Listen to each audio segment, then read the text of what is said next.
right, welcome. Welcome everybody to our newest edition of Work Week Wind Down. Hey guys. So today we have with us Michael Curtis from Movement Bank as always. And also today we have Kris Brown, not the dancer, not the singer, but Kris Brown is the original one. Now, do you want to do a little pop? I'm older than he is, so I'm first. I can drop it. You're the original Kris Brown. Yeah, so to speak, in name only.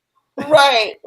Oh gosh. Well, happy Friday. Look, that's what we're here to do, right? Just have fun, right? It's the end of the week, a long work week, and we're trying to wind it down. So I'll let you guys introduce yourselves really quickly. Tell folks that are tuning in a little bit about yourself.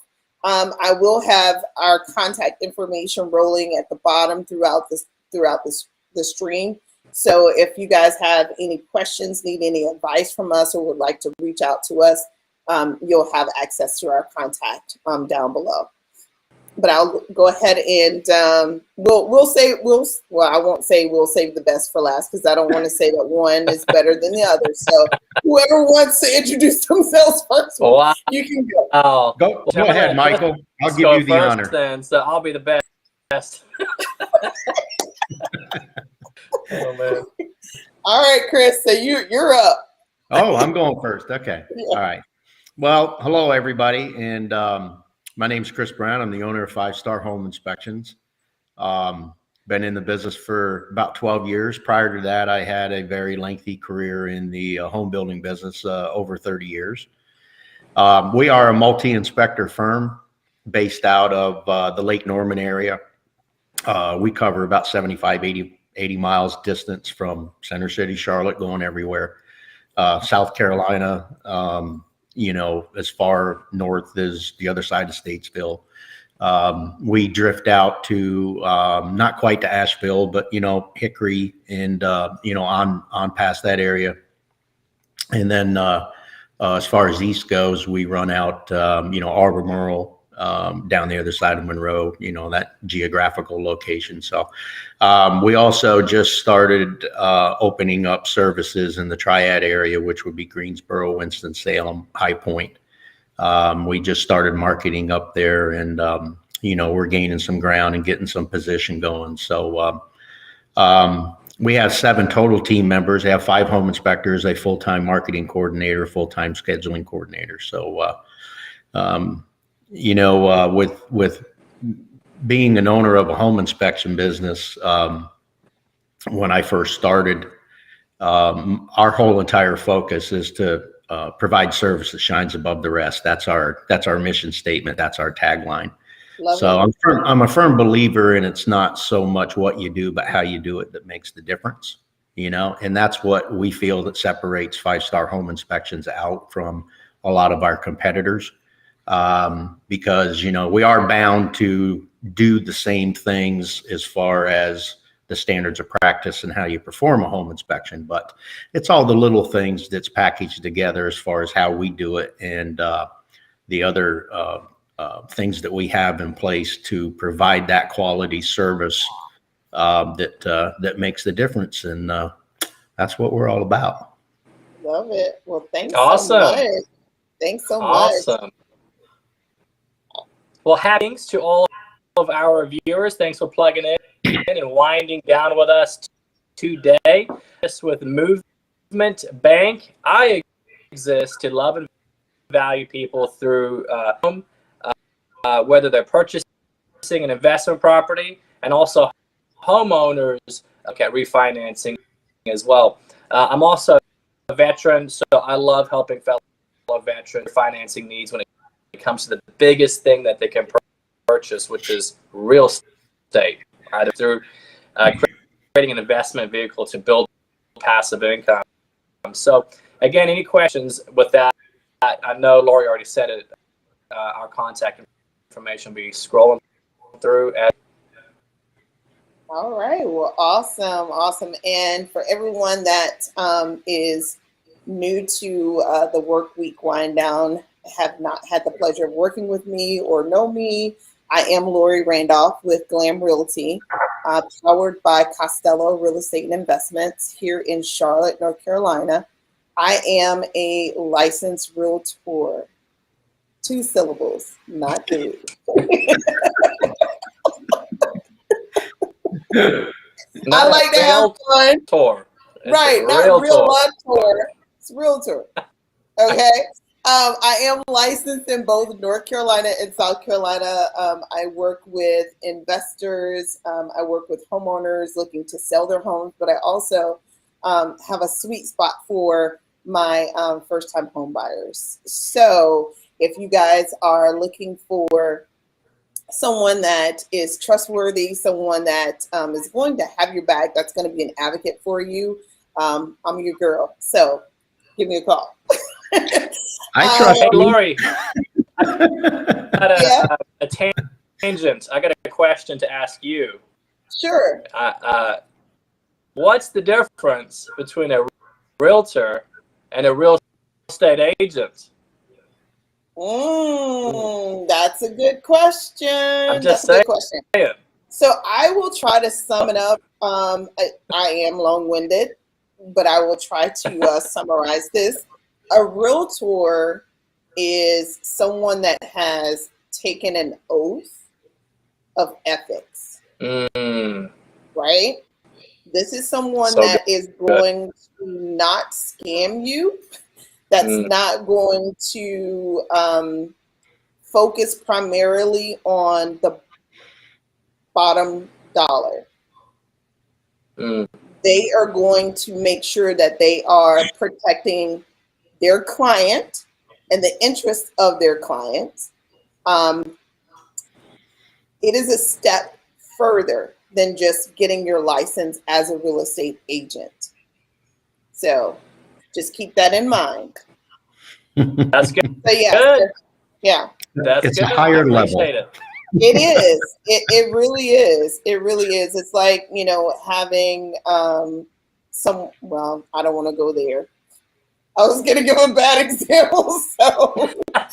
So I won't. Well, I guess I will, because it's sticking out in my mind. It's like someone that feels like they've been called to preach, and then someone that has gone through seminary school and getting ordained and having the credentials behind them and all of that. So it's kind of, yeah.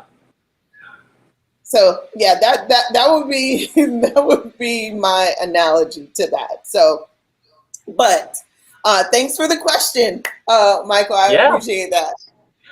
So today we're gonna jump into our session, and today it's all about inspections, right?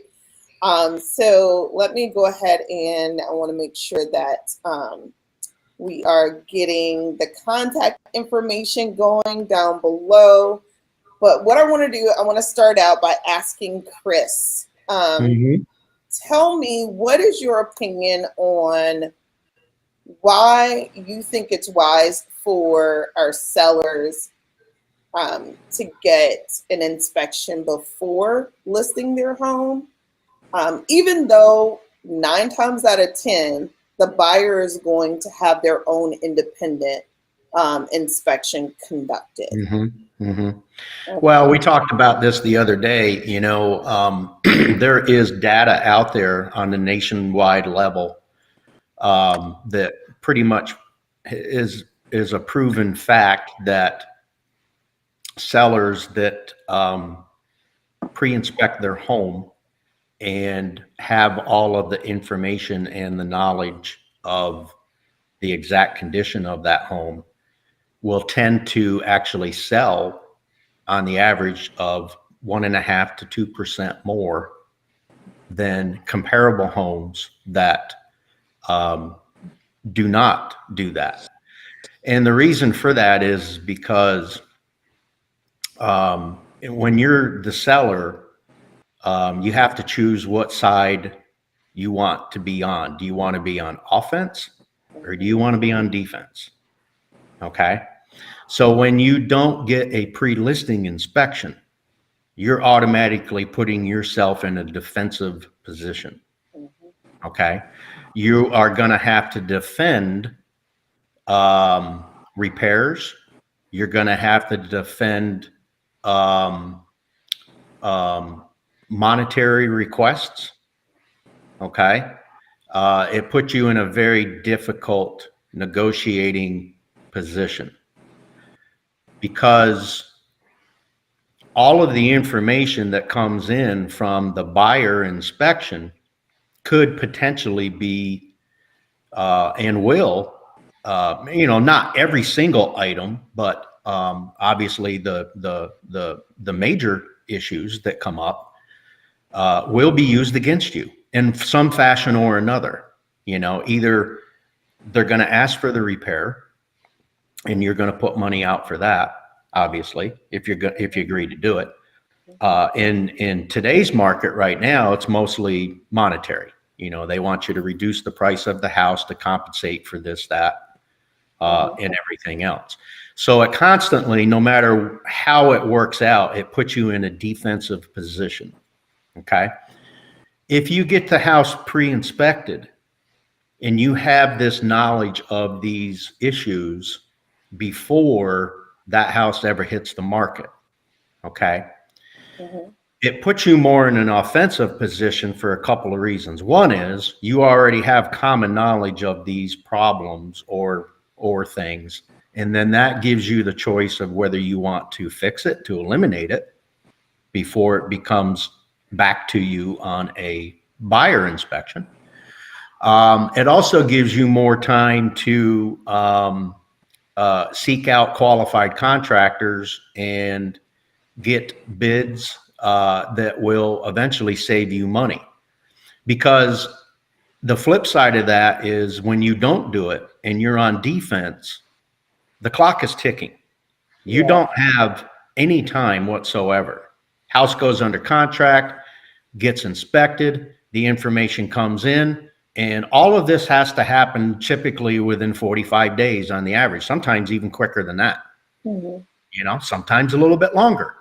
Okay. But the thing is, the clock is ticking. Okay. And it's going to go against you. All right. Because these contractors, they understand the situation. Okay. Their price is going to be their price. Okay. And you're more likely to go grab the first one that's available, no matter what his price is, to go get that repair done, because you haven't given yourself as the seller enough time to shop, to absorb the information. And, you could have potentially gotten that repair done or, maybe made the situation a little bit better, where it wouldn't have cost you as much because of the time factor. Right. So there's a lot of advantages to it. Obviously everybody, they talk about the disadvantages, which, I'm sure there's a few. Okay. But the advantages, if you really stop and think about it, seriously outweigh the disadvantageous of doing the pre-listing inspection. So it's more advantageous, obviously, depending on the market. But it's always an advantage, no matter what the market's doing, to the seller, because now you're on offense, you're not on defense anymore. Okay. And it's a lot less stressful. A lot less stressful. And it may not see it on the surface. You spend $500-600. Okay. And really what you're buying an insurance policy from the time that house goes on the market till the time it closes. That's what you're buying. Okay. It really is an insurance policy because it gives you the knowledge and the power to be able to refute something else. Okay. It does. I promise if you get a pre-listing inspection, the money that you spend on it, although you may not see it totally on the surface, I promise you when it all washes out and the smoke clears and everybody signs the papers and you hand the keys, you're going to get that money back. Yeah. You're going to get it back. Probably double. I love, maybe even Kris, I love how you use the analogy offense versus a lot of times we don't want to face some of these issues, right? Like it's that ignorance is bliss type thing. Yeah. Ignorance is anxiety in a lot of situations as well. Hearing is that this is a way to really remain proactive versus reactive. Listing inspection and really give yourself that knowledge is power.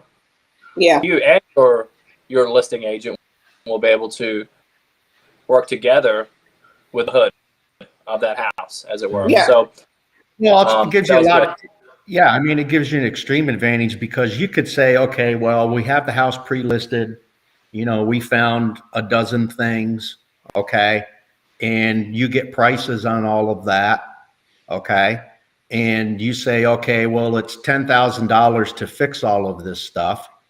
You know, my house normally should sell for $400K, okay, which would be the market value. All right. I know that I don't want to spend the time fixing it. I want to sell it as is.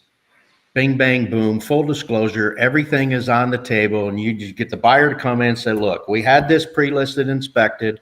We know that these are the problems. We're not doing anything. We're not fixing anything. Okay. But the house is worth $400K. It should sell for that. That's what we want for it. Okay. But we will sell it to you for $390 and walk away from it. End of discussion, end of deal. Take it, leave it. That's it.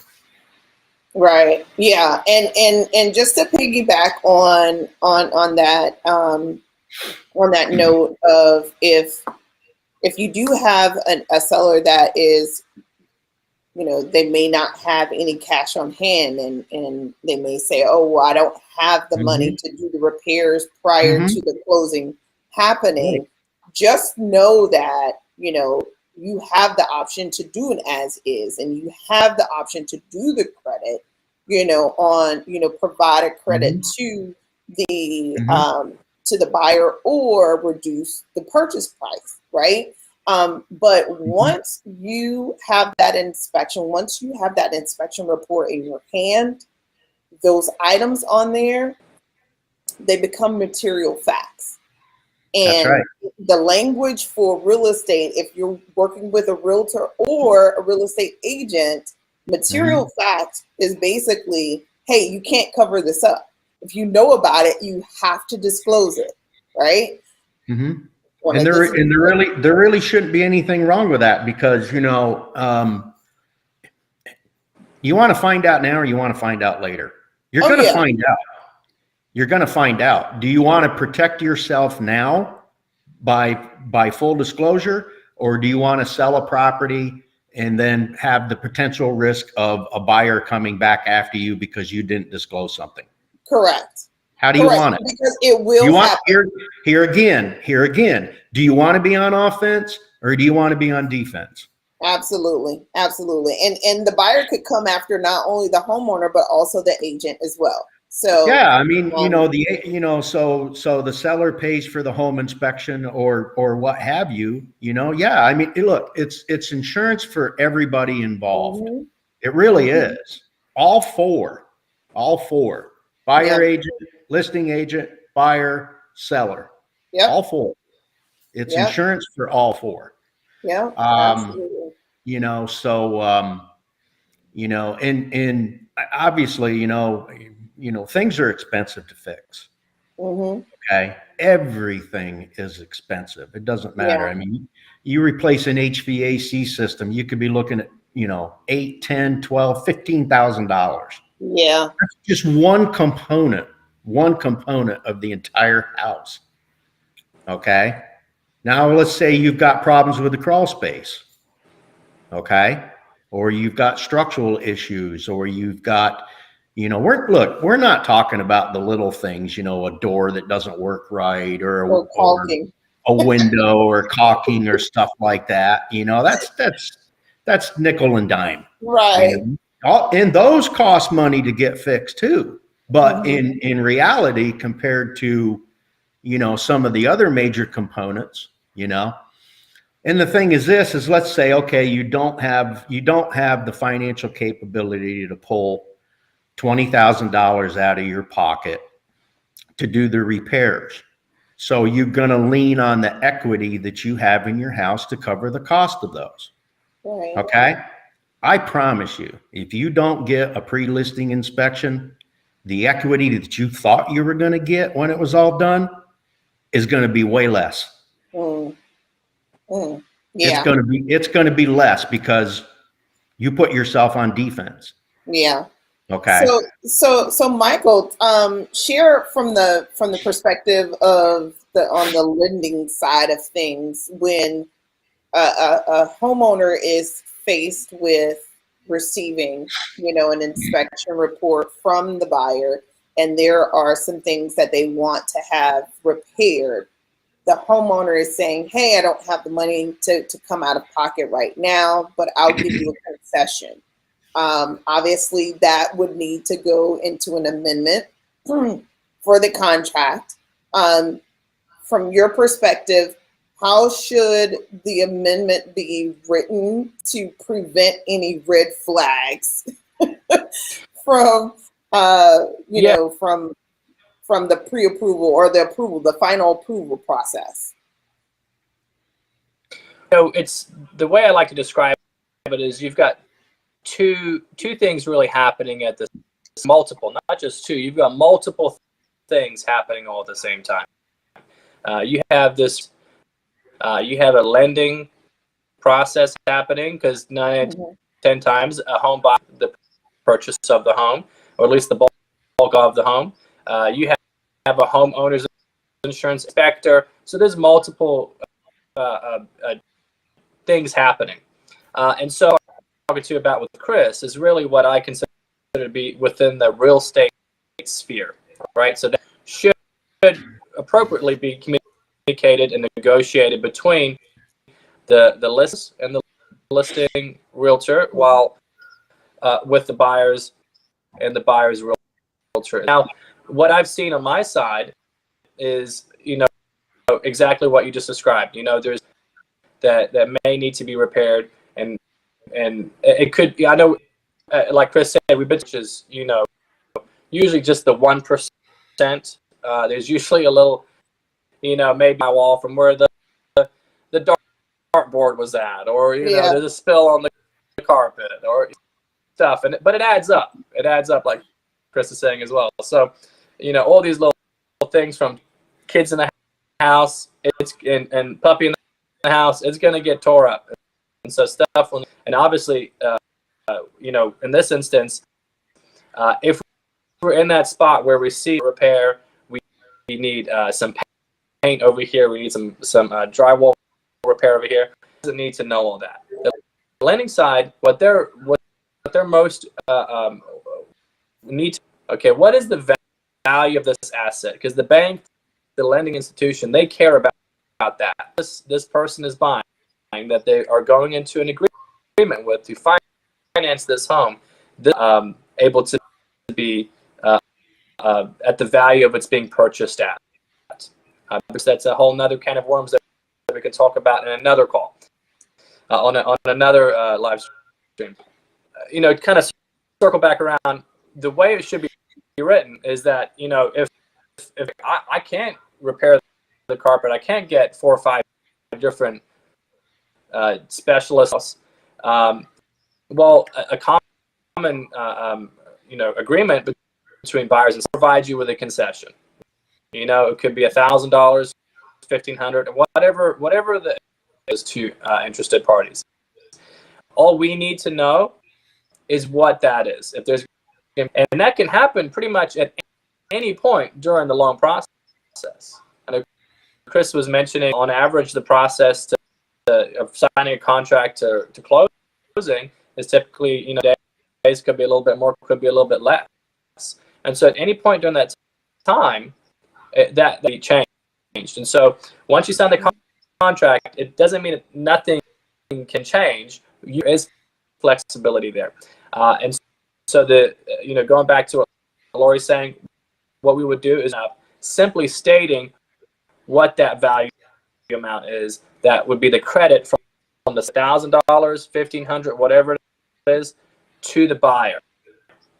And that's it. It needs to stay in the real estate sphere. And on the lending side, we're just going to keep dollars and cents, the transactional stuff that surrounds the value of the home. Okay. All right. So just plain and simple, providing, a credit for $1,500 to the buyer for closing. Correct. What we don't want to say is in lieu of repairs. Well, what type of additional information? Now what's happening is the real estate sphere is now a sphere to where if you're earmarking the funds with other items, well, now the lending side is getting involved. Right. And they're going to want to know more information to keep it path of least resistance, to simply keep all of that stuff that's not on the real estate side. But the moment you start volunteering information, be like, okay, well, we've now got to look at the carpet repair and everything else, and so it adds everybody. Yeah. Okay. Well, that's exactly where I wanted to just make sure to clear up any confusion as it relates to that. So tell me, Kris, let's talk about our home buyers. Those buyers that are out there considering new construction, a lot of them have the frame of mind or the thought that, okay, it is brand new. Why do I need to have it inspected? Tell us why you think it's imperative for buyers going the route of new construction to still have that inspection performed, especially like during that pre-drywall stage. Well, let me put it to you this way. Okay. This is going to be a good one. This is going to be a good one. I can see. Okay, so think about it. So think about it this way. You go buy a new car. Yeah. Right? Go buy a new car. Okay. That car has been checked, combed through. Now I'm talking new, not used. That car has been checked, combed through by 100 people before it ever came off the assembly line. Okay. So it's about getting eyes on the product. All right. Checks and balances, that whole theory. Okay. I spent 15 years as a project manager, built hundreds of production homes. So I've been on that side of the fence many times. I had home inspectors come and do pre-drywall inspections on homes that I was managing. I've been in the superintendent position. Okay. And it doesn't matter how much experience that you have. Well, I retract that. It does matter. Okay. But when you are a superintendent or project manager and you're running, well, back in the day when I was doing it, I was running 25, 30 houses at a time, you can get snowblind when you're looking at the same thing day in, day out. Okay. And it's very easy, even for the most experienced and trained eye, to walk right by something and not notice it. Okay. Because as a project manager or site superintendent, you know, your mind is going 100 miles an hour. Okay. Because I'll tell you this, being a project manager or a site superintendent for any kind of construction project, I don't care if it's residential or if it is commercial. Okay. They don't get paid enough. Okay. They should be paid more than the guy sitting in the office running the whole entire division. Okay. Because that's where the rubber meets the road. That's where it's going on. They have more responsibility than you can possibly even fathom. Okay. And they have to answer to everybody and everything. It is the number one toughest, most pressure packed position to be in the construction industry. And please take it from somebody that's been there and done that. Okay. I can go out now on pre-drywalls and run into the superintendent, and all I got to do is just look him in the face. And I'm like, yeah, I've seen that look before. I've been there. You know, it's tough. It's hard. So, you know, they have to put eyes on everything. I can promise you when I was in that position, you know, I would have somebody else come behind me and point this out. And I'm like, phew, man, how the heck did I miss that? Yeah. How often do you think, would you say that happens? Excuse me? How often would you say that would occur, whether it was while you were in that line or like on your day-to-day going and doing inspections right now? How often do you find major issues that, you know, had it not been for that pre-drywall inspection, you know, it could have been. It's, you know, I mean, you have the county inspection process too. Okay. But the county inspection process, although it's very good, all right. The building codes are very good. In a lot of ways, they're adequate, more than adequate. They've gotten better over you know the years. So one of the things that everybody needs to realize when it comes to building codes. Do you know where the sources of all the regulations for building codes even comes from? I mean, does it not start with city council? Insurance claims. Oh, insurance claims. Yep. It starts with insurance claims. That's where all of the building codes, well, I won't say all, not 100%. I would say 75% of the building codes are all dictated and have come into play as time has gone on over the last, you know, hundreds of years that we've been building houses. Okay. It starts with insurance claims. That's where it starts. Insurance company pays out $500,000 to replace somebody's house or pays $20,000 for a repair. Well, they investigate that. They're like, okay, well, how did this happen? Why did that happen? So on and so forth. Okay, well, how are we going to prevent that from happening again? Okay, and then they take that information and that investigation and they take it to the national level. Okay, and then they break it down to maybe the regional level or the state level. It filters, you know, and they have people in place. You know, that they figure out how to make products better, how to install better, you know, things that absolutely have to be done to prevent that problem from happening again. It all comes from insurance claims, a lot of it.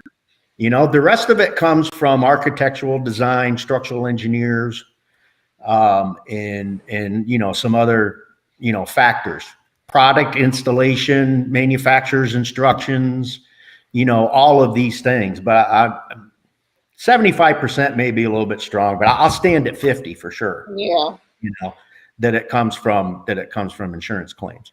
But when it comes to the pre-drywalls, as far as finding or issues or anything like that, most of the time, 9 times out of 10, you know, we don't find anything for what I consider major. Now, my perspective of major, because of my experience and all that I've been fortunate to see over the years, may be far different from somebody else's perspective. Yeah. Okay. It's just an understanding of what the problem is and what it takes to fix it. I mean, I've done these things with my own two hands, so I have a very, thankfully, I have a very common knowledge on how to build things. You know, how to. I'll say. So you know, but yeah. As somebody that built a home, like is it with new construction, pre-drywall inspection, and the gentleman, he found that the contractors, they put two pipes too close together, and so these need to be spaced out more. And so I think, you know, I remember walking us before the before the drywall went up, and it was, you know, it just looked like a spaghetti mess. It was like pipes and there's wires, and I don't know how he was able to pick that out of everything. To me, that was the power of an inspector. They were looking at the rafters that are good, and so as a home buyer, have them go through our home. We went with a local builder, built this home, and it was something I would highly recommend. Because you're right, you hear like everything's new, you know, it should be fine. You don't need that, but I think that is involved, and there's not like gross negligence. There's nobody. People try to work against you, you know. It's just there's a lot of Lego set here we're dealing with, you know. Well, another thing too is I believe that there is a false sense in the consumer automatically thinks that the builder is trying to cut corners. Okay. The only way that the builder can cut corners is if he never permitted the building. Okay. And he's never going to be able to get a CO on that building unless it's permitted. Okay. So the perspective of cutting corners is not really around the code enforcement, because you know, on a slab house, there's 15 inspections. 15. If you count them from when they dig the footers until they stick the mailbox in the front yard, there's 15 inspections, roughly. There may be some more. I've been out of the building business for a while. There may be less, there may be more. Now the process may change. This is the way it was. There was 15 on a slab, there's 17 on a crawl or a basement. Okay? Now, that includes all of the structural, the HVAC, the electrical, the plumbing. All right, because you have inspections at rough stage, you have inspections at finish stage on all of those areas. Okay. So, you know, when people have that fear that they think that the builder is cutting corners, it's not really from the code perspective, because they can't. You know, that's why the pre-drywall is really super important. Okay. Because, you know, sometimes we get in there after the county inspections have been done, or maybe about that same time. Sometimes we go in and have inspected houses before the county inspector had got there. Okay. I've actually been there on the same day at the same time the county inspector showed up. Okay. He'll talk to me and I'm like, nah, just looking around. I don't tell him anything. That's their job, not mine. Right. You know? So I've had them come in and say, "Hey, you doing a pre-drive?" Well, yes, sir. What'd you find out so far? Nothing. It's all good. Yeah. Yeah. I'm not going to do their jobs for them. Now I've done this. I've let them go around and do their thing, and then they write their little comments on the sticker and put it up on the window. And after they leave, I'll go over and I'll look at the stinger and I'm like, yeah, he caught that. He caught that. He caught that. He caught that. Okay. Well, that's good. Yeah, that's good. I just want to. I know that there are some folks that probably have never gone through home ownership, the process, and they may not know what a CO is. I know that you mentioned that CO is a certificate of occupancy, and that's when you are doing any renovations to a home, or like when you have a new home that's being built. In order for you to, be able to live in the home, you have to have that certificate of occupancy, and we generally just call it a CO. So definitely wanted to share that. Michael, did you have anything that you wanted to say? Because I know we need to wrap up. We're over our 30 we're running along. Yeah, we're running along. So thanks for sticking with us, guys. I did have a question come in a lot. And so I answer it as a lender, and I'd love to hear it from a home inspector. So lightning round for you, Kris. So 30 seconds or under, if you can answer. What is the difference between an appraisal and a home inspection? What's the difference between an appraisal and a home inspection? Home inspection is the home inspection is inspecting the entire property from top to bottom, and the home inspection is focused around condition of the property. Okay, appraisals, their whole entire focus is value of the property. Okay, so look at it this way. Most appraisers, when they actually come out to the house, they take the photos, they take the measurements. They're there maybe 15, 20 minutes and they're gone. We're there for over 2 hours. Yep. Okay. Yeah, totally. So there's a big difference. There's a big difference. And another thing too is I've actually been on jobs when appraisers, this is the same thing as the county inspectors. I've been on jobs when the appraiser showed up. Yeah, the appraiser will come to me and say, "Hey, did you see this? You see that?" I'm like, "No, I didn't see anything. It's all good." Because you know why? If I open my mouth up and I tell them, you know what's going to happen? They're going to devalue the house. Yeah. They're going to add something on their side as well. They're going to come up. They're going to come up with something to shave a couple $1,000s off the value of the house. So if there's any home inspectors out there that happen to see this podcast and you run into an appraiser, let me give you a piece of advice. Keep your mouth shut. It goes back to the spheres, right? You've got seriously the real estate, the lending, inspector. Everybody's got their own piece of the pie. Appraisal, that was a great, Kris. I'll take it one step further. They're there for 15, 20 minutes, and then what they're at comparable homes in the area. So homes that are within like 3 to 5 miles for footage or criteria. So it's a whole different ball game of what they're doing. Financing and appraisal is required. The home inspection is just like what Kris is saying, right? Your insurance from start to beginning, or start to end. But gosh, this was information, Lori. Yes. Kris, I really appreciate it. I learned so much from you. You are a detail man, and I can see that you take a lot of pride in what you appreciate you doing it and coming on. We talked about this.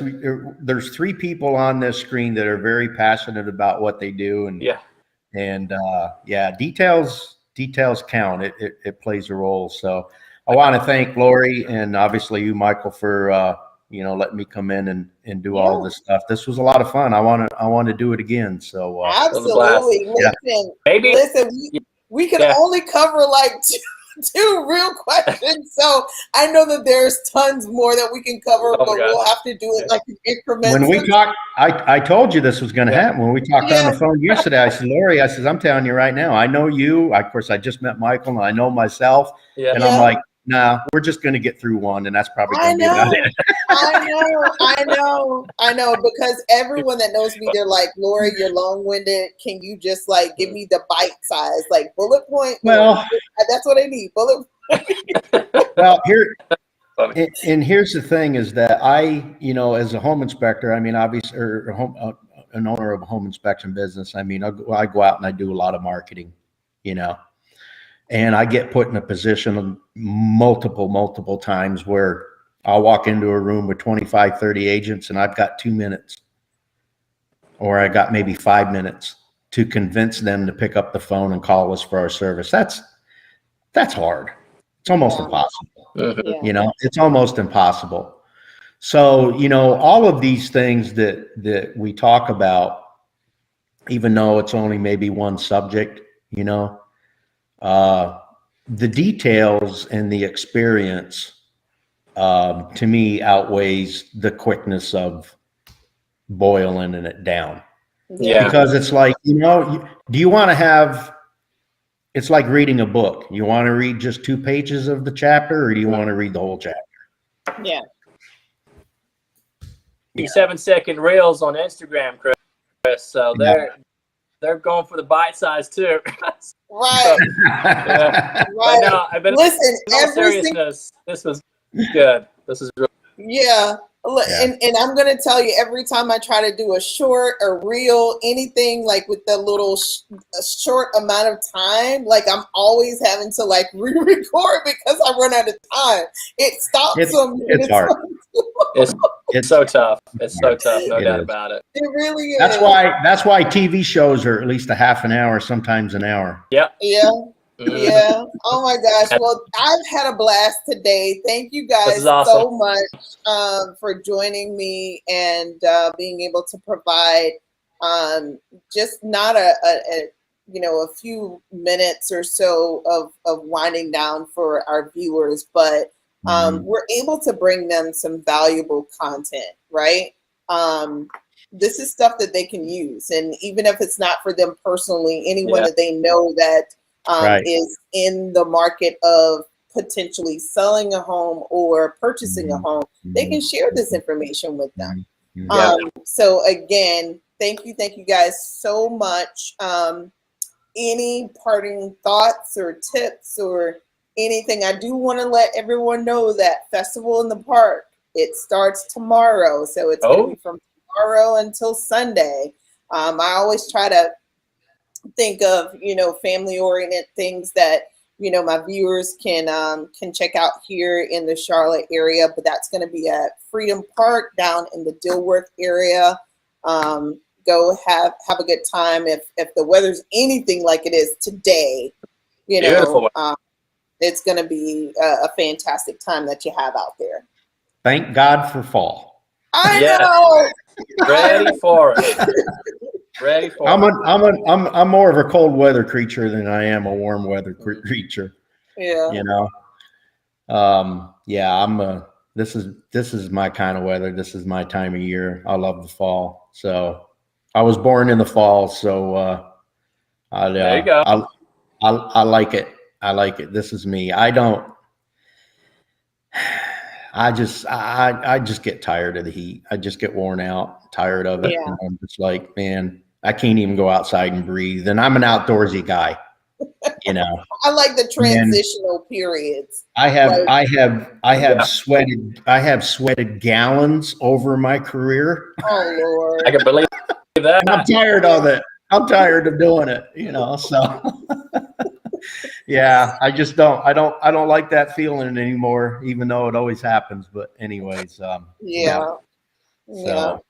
and I actually feel sometimes for my guys, especially back there, I guess around, what was it, beginning of July or end of June or something like that. It got to be like consistency for a week or two. It was like, 98, 100, or more. Whew, man, I felt bad for him because I've been there and I've done that, you know, and it's, you know, give these guys in the home inspection business that are doing this work, give them a lot of credit, you know. They have a very tough job. They do. Their work is extremely important. You know, it provides protection in a lot of ways. Okay. But there's only 1,800 of us in the entire state. Okay. Some folks have gotten out of it. Some have come into it. It's not a glorious way of life. It can be fun, you know, it's a different adventure every day, you know, but there's a lot riding on the work that they do. Okay. And they are human beings. They're not machines. Okay. So,